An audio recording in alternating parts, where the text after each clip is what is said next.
नमस्कार मित्रों, आप सभी का फिर से एक बार हार्दिक स्वागत है। मित्रों, इस सृष्टि में जिस किसी ने जन्म लिया है उसका मृत्यु एक ना एक दिन होना ही है। यह एक कठोर सत्य है, इसे चाहकर भी कोई झुठला नहीं सकता। हालांकि मृत्यु के बाद दोबारा जन्म होना तय माना जाता है।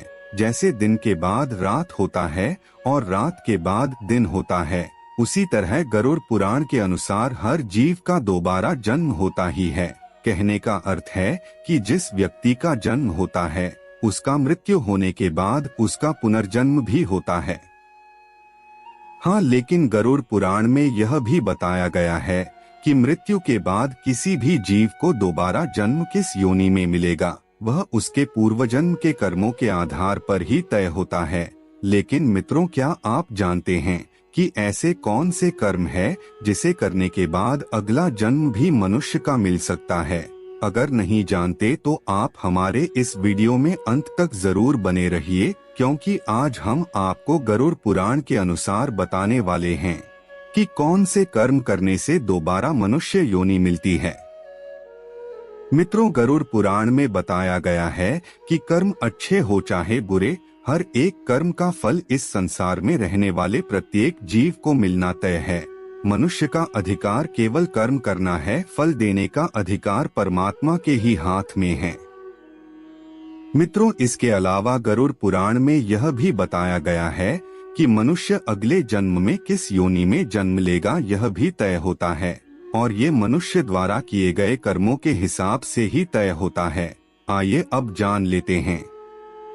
मित्रों, सर्वप्रथम हम आपको ये दें कि इस जन्म में मनुष्य योनि मिला है तो आपका अगला जन्म भी मनुष्य योनि में ही होगा, ये तय नहीं है। गरुड़ पुराण के अनुसार जो अपने जीवन में अच्छे कर्म करते हैं सिर्फ उन्हें ही मनुष्य जीवन की प्राप्ति होती है।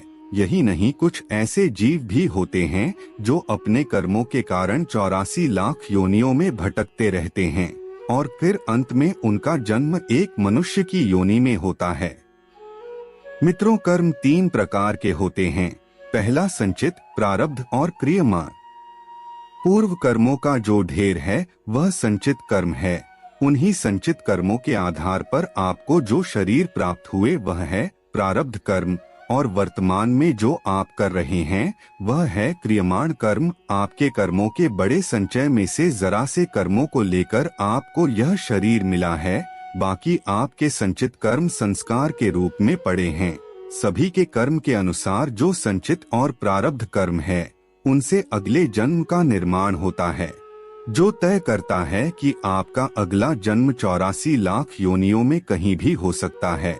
इसलिए कहा जाता है कि इसी जन्म में ही ईश्वर के चरणों में चले जाना चाहिए और किसी को अपनी तरफ से कोई कष्ट नहीं देना चाहिए। व्यक्ति इस संसार में अकेला आता है और अकेला ही जाता है।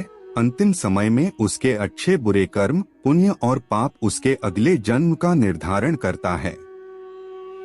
महर्षि वाल्मीकि जी आदि ग्रंथ रामायण में कहते हैं, मातरं पितरं विप्रमाचर्य चावमन्यते स पश्यति फलं तस्य प्रेतराजवसगतः।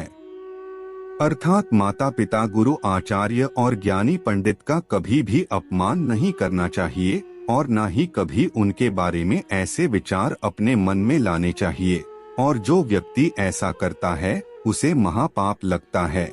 ऐसे लोगों को नरक में पाप भोगना ही पड़ता है, चाहे वह कितना भी दान पुण्य कर ले, इस पाप को कोई पुण्य नहीं मिटा सकता। मित्रों, जो व्यक्ति हमेशा दूसरों के हित में सोचता है, उनकी सदैव मदद करता है, पशु पक्षी और अन्य जीवों पर दया करता है, जरूरतमंदों की मदद करता है और बिना किसी स्वार्थ से संचित धन का उपयोग धार्मिक कार्यों में करता है, तो ऐसे मनुष्य का अगला जन्म मानव योनि में ही होना तय है। मित्रों, इसके अलावा गरुड़ पुराण में यह भी बताया गया है कि जो मनुष्य अपनी मृत्यु के अंतिम समय में जिस चीज के बारे में सोचते हुए अपना प्राण त्यागता है तो उसे अगला जन्म उसी के अनुसार मिलता है। जैसे कोई व्यक्ति अपने अंतिम समय में किसी स्त्री को याद करते हुए अपना प्राण त्यागता है तो उसका अगला जन्म स्त्री के रूप में ही होता है। इसी तरह जो व्यक्ति अपने अंतिम समय में ईश्वर को याद करते हुए अपना प्राण त्यागता है तो वह मुक्ति की ओर अग्रसर हो जाता है, अर्थात मृत्यु के अंतिम क्षण के विचार उसके अगले जन्म को भी तय करता है।